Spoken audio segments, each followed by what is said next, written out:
Hello everyone. आज की इस वीडियो में साइंस से रिलेटेड कुछ महत्वपूर्ण क्वेश्चन बताए जाएंगे जो इस प्रकार हैं। हरित क्रांति का संबंध किससे है? तो हरित क्रांति का संबंध है फसल उत्पादन से यानी कि अनाजों के उत्पादन से। श्वेत क्रांति का संबंध है दूध के उत्पादन से। और पीली क्रांति का संबंध है तिलहन यानी कि तेल उत्पादन वाले फसलों से। नेक्स्ट देखते हैं, भूरी क्रांति का संबंध किससे है? उर्वरक उत्पादन से। नीली क्रांति का संबंध है मत्स्य उत्पादन यानी कि मछली उत्पादन से यानी कि मछली पालन से। डॉक्टर वर्गीज कुरियन को श्वेत क्रांति का जनक और एम.एस. स्वामीनाथन को हरित क्रांति का जनक कहा जाता है। और विश्व में हरित क्रांति का जनक है बोरलाग। तो भारत में श्वेत क्रांति के जनक कौन है? डॉक्टर वर्गीज कुरियन।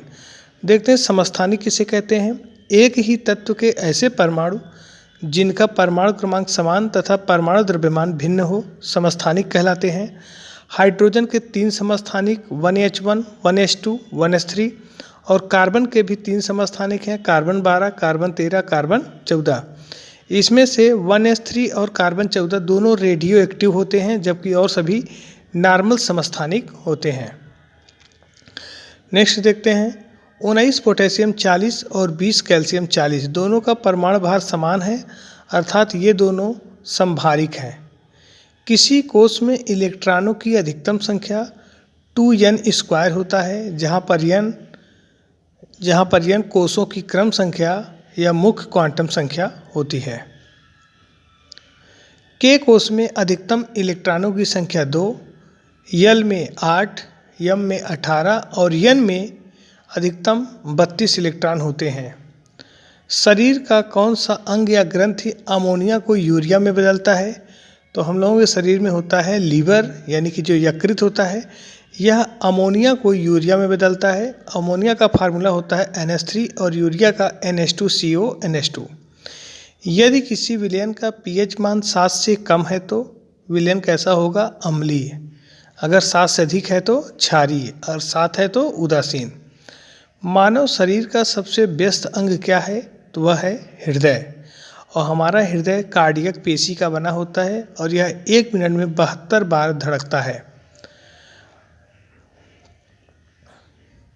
सर्वदाता रुधिर वर्ग क्या है? तो सर्वदाता रुधिर वर्ग O और सर्वग्राही रुधिर वर्ग AB होता है।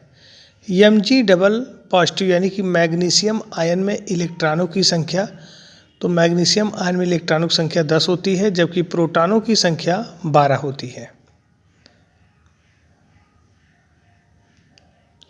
क्लोराइड आयन Cl निगेटिव में इलेक्ट्रॉनों की संख्या 18 होती है क्योंकि क्लोरीन का परमाणु क्रमांक 17 होता है। निगेटिव की वजह से 1 इलेक्ट्रॉन बढ़ जाता है तो 17 1 18 हो जाएगा। धमनी में किस प्रकार का रुधिर बहता है? तो वो ऑक्सीजनेटेड यानी कि ऑक्सीकृत यानी कि शुद्ध रुधिर। मनुष्य के प्रत्येक कान में हड्डियों की संख्या 3 होती है। Ca डबल पॉजिटिव यानी कैल्शियम आयन में इलेक्ट्रॉन, प्रोटॉन और न्यूट्रॉनों की संख्या, तो कैल्शियम आयन में इलेक्ट्रॉनों की संख्या हो जाएगी 18, प्रोटॉन की संख्या हो जाएगी 20 और न्यूट्रॉन की संख्या 20। कैल्शियम का परमाणु क्रमांक सामान्यतः 20 और परमाणु भार 40 होता है और न्यूट्रॉनों की संख्या बराबर होता है A-Z। तो इस प्रकार से न्यूट्रॉन की संख्या 20 हो जाएगी। जल में घुलनशील विटामिन कौन है? तो विटामिन बी कॉम्प्लेक्स और विटामिन सी जल में घुलनशील होते हैं, जबकि वसा में घुलनशील विटामिन होता है vitamin A, vitamin D, vitamin E, vitamin के। जीव विज्ञान के जनक कौन है? अरस्तु। इसी प्रकार से रसायन विज्ञान का जनक कौन है? लैवासिए। और भौतिक विज्ञान के जनक है